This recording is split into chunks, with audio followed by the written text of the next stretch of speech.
Muy buenos días a todos. Como cada año, pues muy complacido de participar en este simposio institucional, pues de nuestra querida empresa Caire. Hoy voy a compartir con ustedes, pues un tema que es aparentemente novedoso, nuevo, pero pues que ya lleva definitivamente varios años y pues que es la oportunidad para que empecemos a trabajar y a sumergirnos en este tema, que es la inteligencia artificial, ya que puede ser, como muchos me han escuchado, el atajo eh, para que podamos competir o ser más competitivos en diferentes temas de la medicina, sobre todo pues en un país donde a veces es difícil investigar, conseguir recursos para desarrollo e innovación. Entonces, pues la charla se denomina Inteligencia Artificial, Machine Learning en enfermedades desmielinizantes del sistema nervioso central. Para esta conferencia no tengo ningún conflicto de interés comercial, excepto el interés académico, pues, del tema en el que trabajo a diario. El contenido es muy sencillo. Voy a simplemente definir algunos conceptos, pues para los que hemos o no han tenido la oportunidad de sentarse un rato pues a profundizar en esto, y pues para los que ya lo manejan, pues un repaso. Y el papel de la inteligencia artificial los estudios y en el desarrollo de la esclerosis múltiple y otras enfermedades desmielinizantes. Por supuesto que es un tema que ya se ha trabajado desde hace años y la información que hay hoy en cuanto a esto es muchísima. Solamente voy a detallar algunos puntos de lo que hoy en día se trabaja en esclerosis múltiple y enfermedades desmielinizantes. Entonces, para comenzar, pues solo contarles que la inteligencia artificial es el comportamiento inteligente que presentan las máquinas desde que se han venido desarrollando eh, por cualquier capacidad que tenga un dispositivo o alguna tecnología de recibir alguna información de su entorno y hacer una acción frente a este, pues ahí ya estamos hablando de inteligencia artificial. El objetivo es imitar funciones cognitivas humanas, sobre todo aprender y resolver problemas. Y no debemos tener temor porque pues claramente acá el objetivo no es que la inteligencia artificial domine el mundo, sino que sea una inteligencia, una herramienta que permita al ser humano, pues, ahorrar esfuerzo, dinero y recursos, pues, para lograr objetivos de desarrollo puntuales. La inteligencia artificial requiere información del mundo real y como lo muestra el gráfico, perdón, voy a poner aquí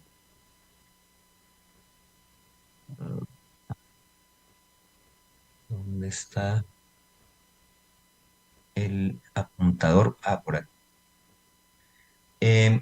Como les venía diciendo, pues la inteligencia artificial requiere información del mundo, requiere que se alimente de información, de datos, de conocimiento, y es lo que se llama ingeniería del conocimiento, que se le suministre a determinado programa, software,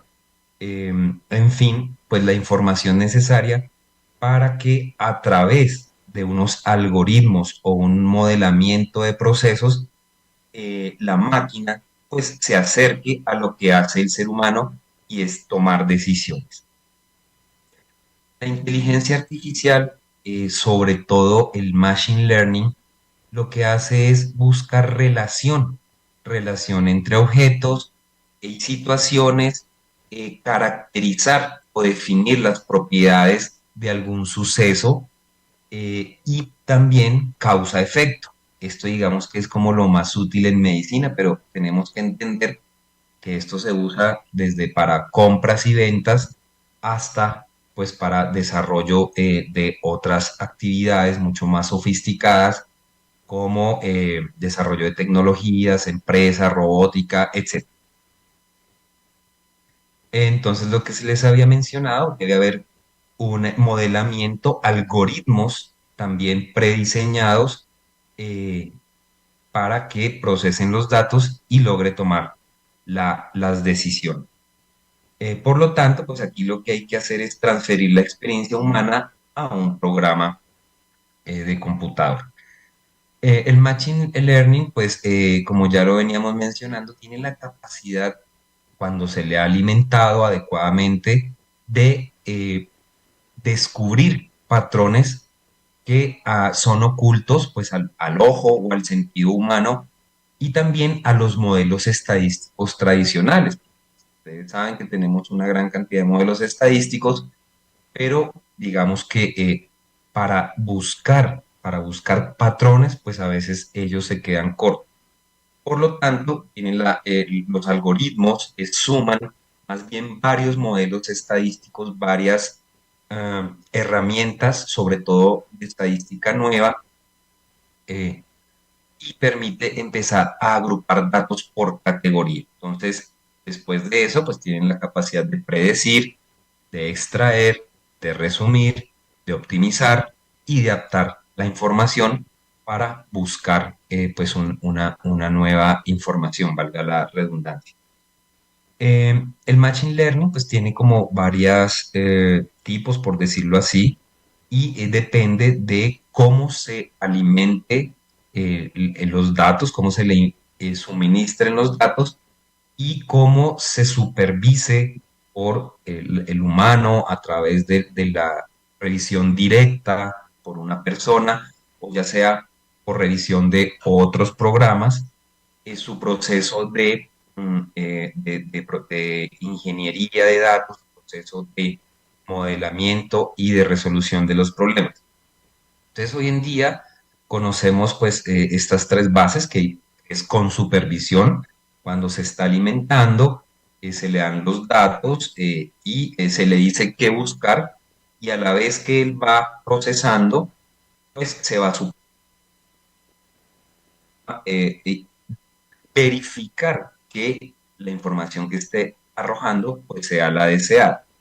Y sin supervisión, es decir, como un poco, darle como un poco más de libertad al sistema, alimentarlo de los datos, por supuesto, decirle qué buscar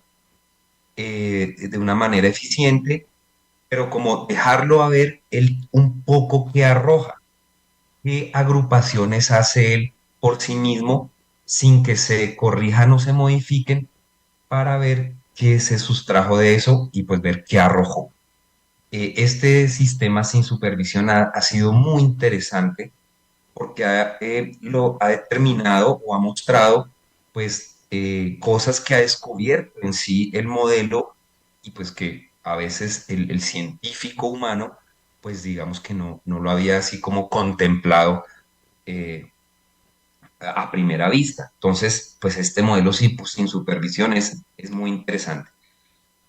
Y el refuerzo, se le enseña al modelo los datos, el modelo por sí mismo establece sus acciones, pero más tarde, digamos que se le corrige y se le retroalimenta con nuevos modelos, con nuevos algoritmos para que él vaya creciendo. O sea, más o menos es como una mezcla de ambas, de los modelos previos, ¿no? Empieza sin supervisión, pero después, digamos que se le retroalimenta para ver, para aprovechar eso que él ya hizo y ver qué más puede mostrar. Bueno, las utilidades y las limitaciones de cada uno. Entonces, por ejemplo, los modelos supervisados, como se le ha alimentado bajo una supervisión, una serie de datos ya predefinidos, preestablecidos, con sus definiciones y asociaciones también ya predefinidas, pues es muy útil para todo lo que es interpretación automatizada. Entonces, por ejemplo, que la máquina califique, por ejemplo, resultados de exámenes, acá pues menciono, por ejemplo, electrocardiograma, reconozca patrones para de pronto enfocar a un diagnóstico, y asuma tareas, por ejemplo, de clasificación y de resultados muy puntuales en base a esa información. El sin supervisión, pues ya es un esfuerzo mucho más grande por redefinir lo que sabemos de algún tema. Lo que les decía, ¿sí? El investigador, el científico humano plantea algo, pero le da la libertad a la máquina como que vaya, mire a ver usted qué encuentra. Y por eso hoy en día, a través del Machine Learning y supervisión, pues se han redefinido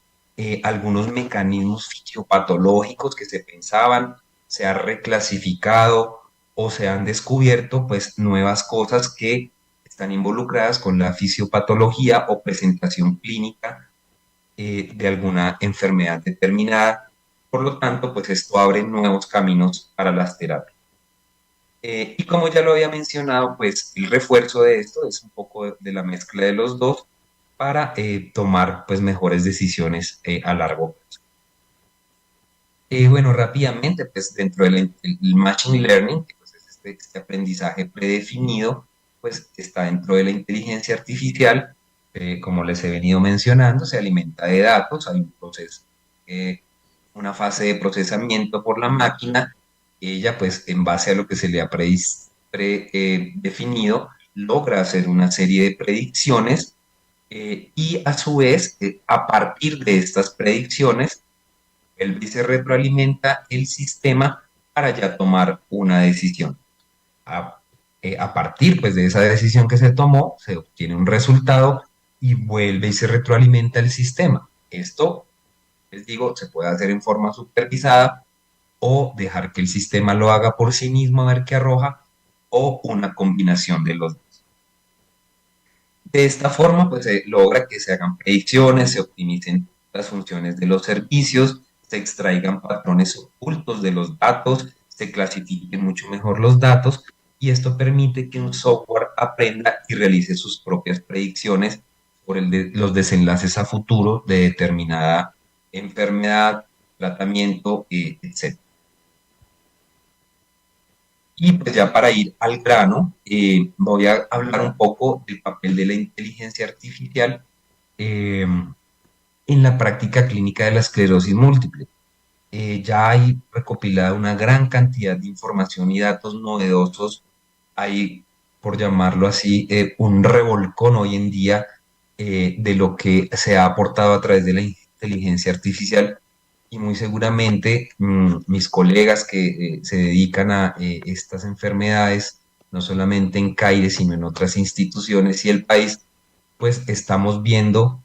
cómo a pasos agigantados pues va a haber una redefinición muy posiblemente de lo que conocíamos tradicionalmente de estas enfermedades.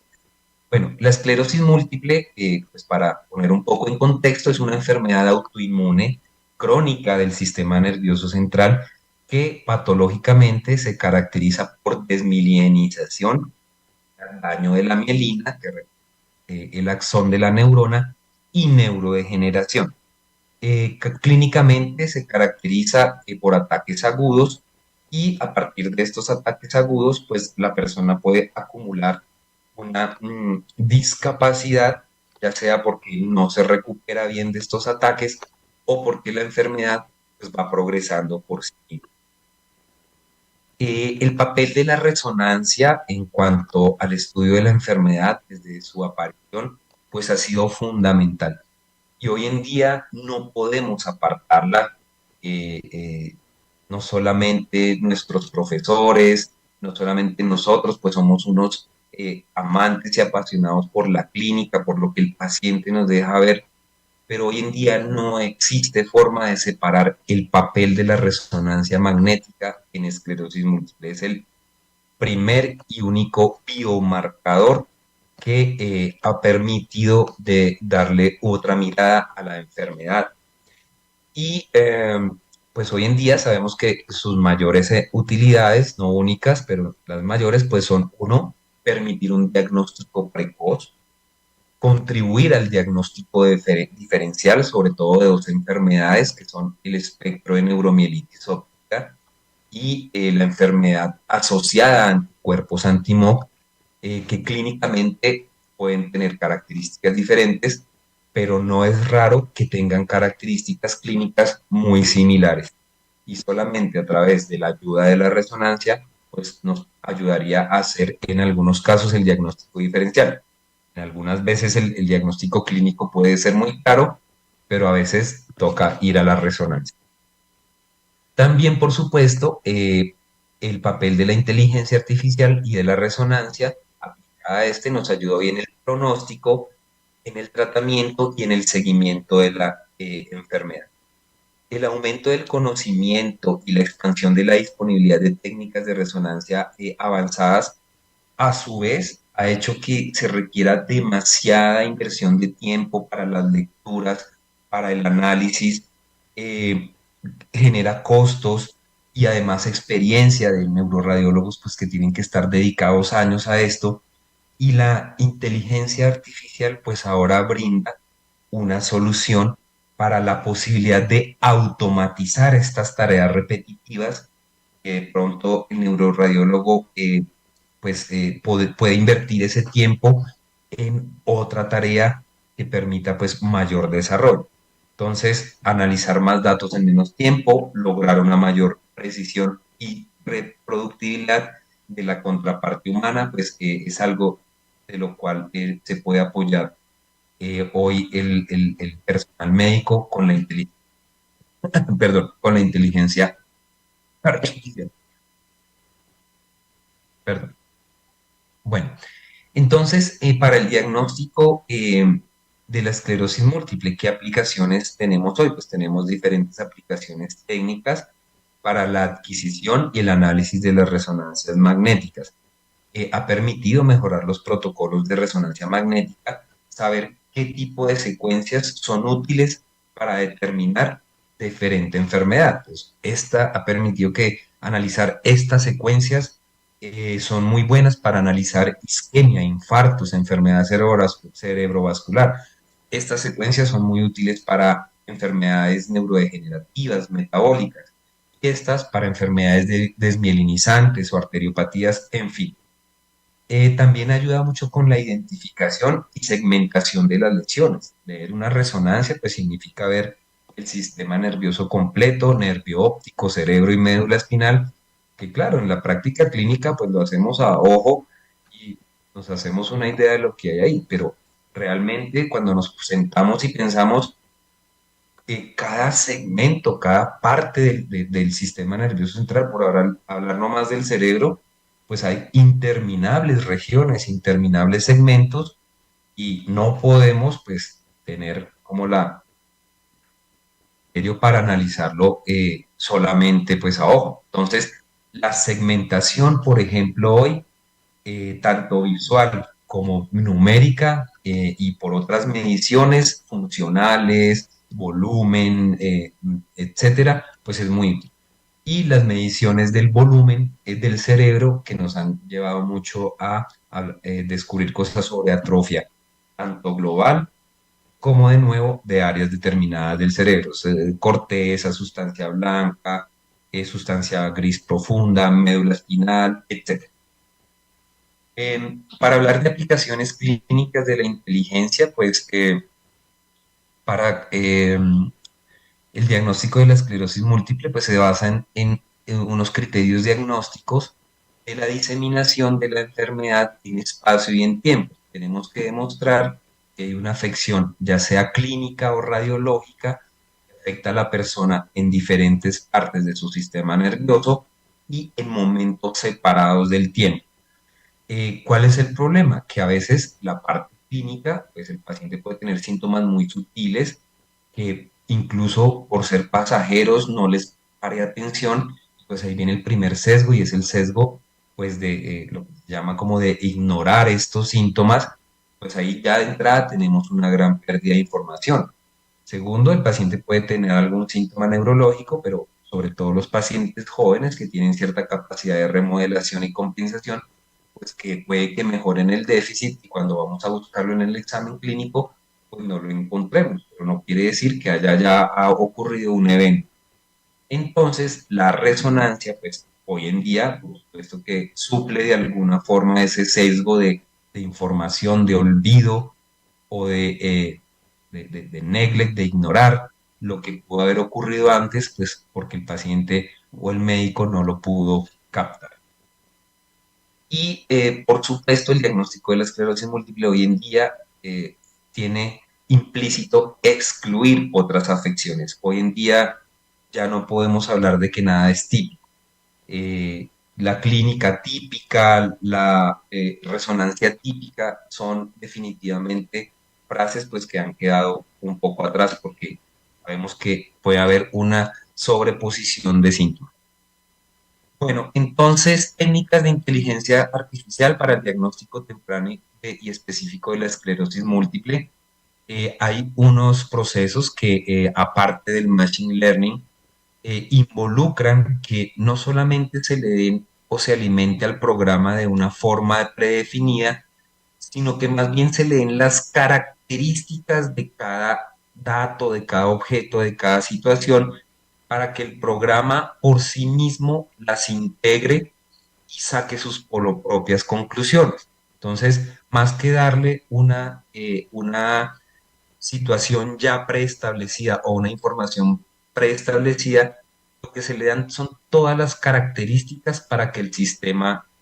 por sí mismo lo utilice. Eso es a lo que se le ha llamado el deep learning o el aprendizaje profundo, que digamos que es un subtipo más de la inteligencia artificial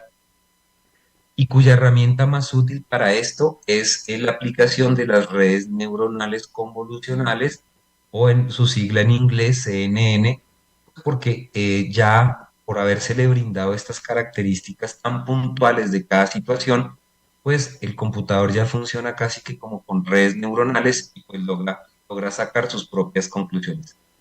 ¿Qué se ha logrado con estas técnicas de inteligencia artificial? Uno, pues separar a partir de técnicas convencionales de resonancia como el T2 y FLIR que conocemos desde hace años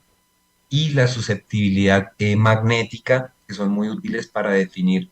las diferentes lesiones que tenemos hoy, pues han logrado separar muy bien los pacientes con esclerosis múltiple versus los sanos. Eso pues es lo más importante. Hay pacientes sanos que pueden tener algunas imágenes de resonancia y no es nada raro que se les atribuya ese tipo de imágenes inespecíficas a la enfermedad y tratemos personas sanas como si tuvieran esclerosis, sometiéndolos a medicamentos, una carga emocional, social y pues de este tema de hacerle pensar que tiene una enfermedad cuando no la tiene. Entonces, esta es la primera tarea importante, diferenciar los sanos de los enfermos. Aparte de eso, este modelo complejo de redes neuronales, pues alguien dijo, venga, pero ¿cómo logra él sacar estos resultados? Y se pusieron a hacer lo que se llama una ingeniería en reversa, un back engineering, para ver cómo él había logrado estos datos y descomponiendo el sistema, descomponiendo los datos, se dieron cuenta que el sistema había analizado y regiones muy importantes que de pronto desde la parte humana no se le habían dado tanta importancia, como por ejemplo las astas ventriculares posteriores, el cuerpo calloso, anomalías en el fornix y sobre todo en el tálamo, también algunas anormalidades en las astas anteriores, en la corteza occipital y en la distribución de las venas que se encontraban en algunas secuencias de susceptibilidad. O sea que tocó desbaratar el modelo para poder entender cómo él logró concluir y sacar esas diferencias, pues para tener conocimiento de eso. Acá pues quiero como hacer un pequeño ejemplo de alguna utilidad. Entonces, hoy en día, pues tanto las manifestaciones clínicas como algunos hallazgos de resonancia pueden ser inespecíficos y los pueden compartir diferentes enfermedades. Eh, este trabajo de Lopatina consistió en precisamente analizar secuencias de susceptibilidad magnética, que es muy útil pues para ver todos los componentes que contengan hierro y sangre,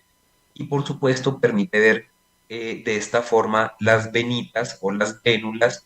pues, que son el área, digamos, más implicada en la enfermedad, porque se sabe que la inflamación pasa de la sangre al sistema nervioso central, atravesando la pared de estas venulitas, de estas vénulas. Habían trabajos desde hace más de 10 años, trabajos de investigadores que decían que encontrar las venas centrales en un área de sustancia blanca, pues era un muy buen indicador de esclerosis múltiple y que podría ayudar a diferenciar de otras enfermedades. Y plantearon algunas, pero que de todas formas se podrían encontrar desde personas sanas o incluso en otras enfermedades desmielinizantes. Entonces, como que volvíamos a quedar ahí en lo mismo. Entonces, este trabajo fue muy interesante porque se hizo segmentación con voxeles de estas secuencias de susceptibilidad, se alimentaron a estas redes neuronales y lo que concluyó el modelo fue que encontrar una vena en las áreas de las astas ventriculares anteriores era definitivamente un gran predictor de que eso era esclerosis múltiple y se diferenciaba muy bien de las otras enfermedades. Acá lo voy a pasar a nuestra vida real con un caso que tuvimos recientemente, donde tuvimos un paciente joven que pues hizo unas manifestaciones típicas de tallo cerebral, con disartria, vértigo, inestabilidad para la marcha, y encontramos en su resonancia unas imágenes que están aquí bien a la izquierda de lesiones en el puente y en el pedúnculo cerebeloso. Pero nos llamaba la atención que no son las imágenes típicas de esclerosis múltiple, sino que pues eran unas lesiones muy extensas que incluso podrían sugerir alguna otra enfermedad, como por ejemplo una enfermedad por anticuerpos antimón. Sin embargo, analizando pues todo el estudio, pues vimos en la secuencia de susceptibilidad que en el ventrículo anterior había una imagen de una venita, y aquí traté de magnificárselas, y lo que se ve es que hay un área de sustancia blanca que por la mitad es atravesada por una vena, dando la imagen como de un granito de café, ahí que hay que usar la imaginación, pero eso se denomina el signo de la vena central. Y hoy en día, gracias a este trabajo, por ejemplo, de Lopatina, pues eso sabemos que es de muy alta especificidad para el diagnóstico de esclerosis múltiple.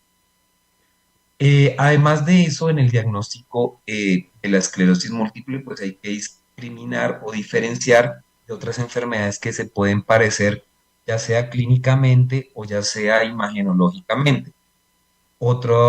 Las enfermedades que ya les he mencionado, NMO y MOGAD, vasculitis, leucodistrofias,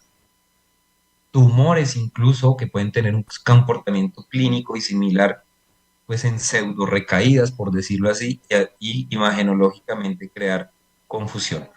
Entonces, pues de nuevo, se entrena al algoritmo con datos de muchas imágenes que ya han sido preestablecidas o prediagnosticadas, le dan características o situaciones, ya sea clínicas de diferente tipo, para alimentar el modelo. Él debe clasificar y encontrar datos, reconocer patrones, si se trata de machine learning, y si se trata, perdón, de deep learning, pues él debe identificar cosas nuevas en los datos y así de esta forma lograr diferenciar muy bien de qué se trata. De esta forma, hoy en día, pues usando estos modelos es muy útil porque nos ha arrojado información de los datos que nos ayudan a diferenciar, por ejemplo, de imágenes que se producen por migraña, por neuromielitis óptica, por otras vasculitis, incluso por leucodistrofias y tumores cerebrales.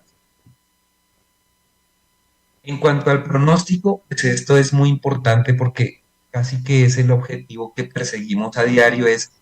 evitar la discapacidad a largo plazo de los pacientes, conocer cuáles son las cosas que los ponen en riesgo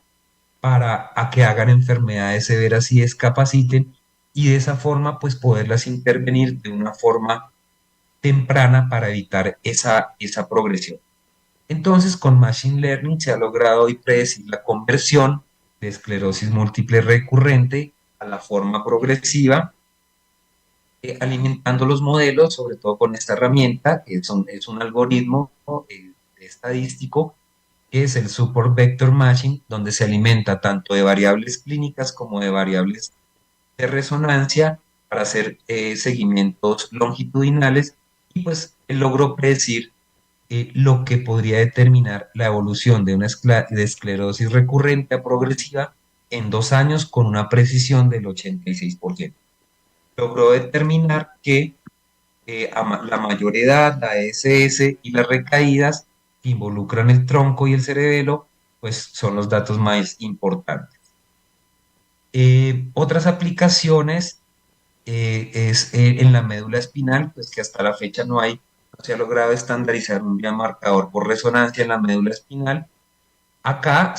lo que se hace el investigador es hacer una segmentación manual, o sea, dibujar la médula de pacientes sanos de esclerosis recurrente remitente y de progresiva, alimentar el modelo para que él pues, pueda hacer predicciones de la médula espinal,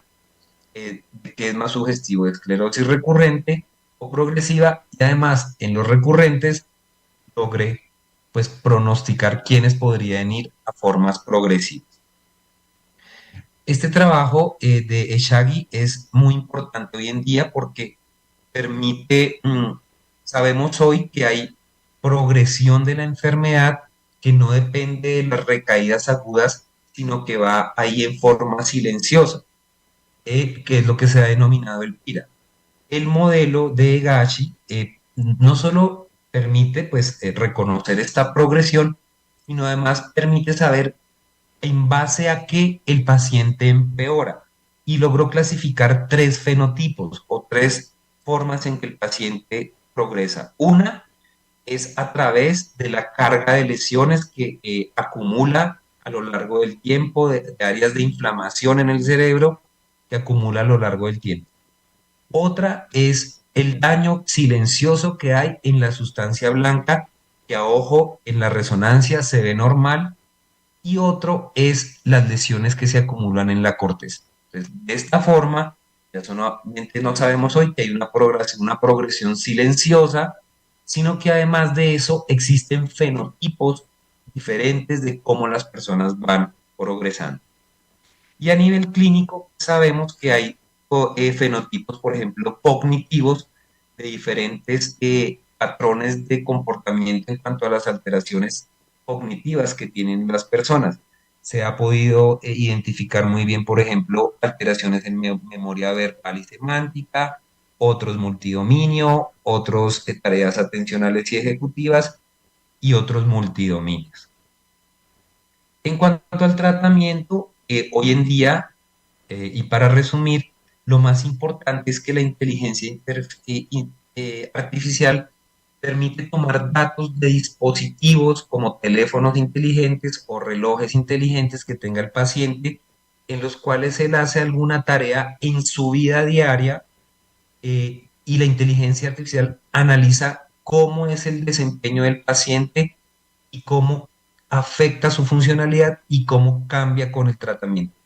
lo cual hoy en día ha demostrado incluso ser medidas de funcionalidad superior a las que estamos acostumbrados a hacer, como por ejemplo tamizajes cognitivos, ya que estos tamizajes tienen sesgos de evaluación puntual de muestreo que posiblemente no permitan hablar bien de la verdadera funcionalidad del paciente en su vida real. Entonces, estos sistemas de diagnóstico digitales para que el paciente los haga en casa y pasarlos a un análisis de inteligencia artificial, hoy en día está mostrando resultados muy prometedores en de verdad calificar lo que le está pasando al paciente en su vida real. Entonces, para terminar, más que unas conclusiones, hay unos mensajes, y es que el reconocimiento de algunas anomalías presentes en la resonancia que hoy en día no están incluidos en los criterios diagnósticos, muy posiblemente y pronto nos va a llevar a revisiones de los criterios de diagnóstico. Los neuroradiólogos y los neurólogos de enfermedades desmielinizantes tenemos que estar familiarizados con estas aplicaciones, porque nos van a permitir acortar esa brecha de investigación pues, que tenemos con países desarrollados y poderlas aplicar en un futuro a nuestra práctica clínica. Y las técnicas de inteligencia son muy prometedoras para muchas aplicaciones clínicas. En las enfermedades desmielinizantes nos aportan en diagnóstico temprano, diagnóstico diferencial, pronóstico, enfermedad, seguimiento del tratamiento y muy posiblemente seguir profundizando en técnicas de resonancia que permitan cada vez más aportar información. Entonces, muchas gracias. Esto era lo que tenía para compartir.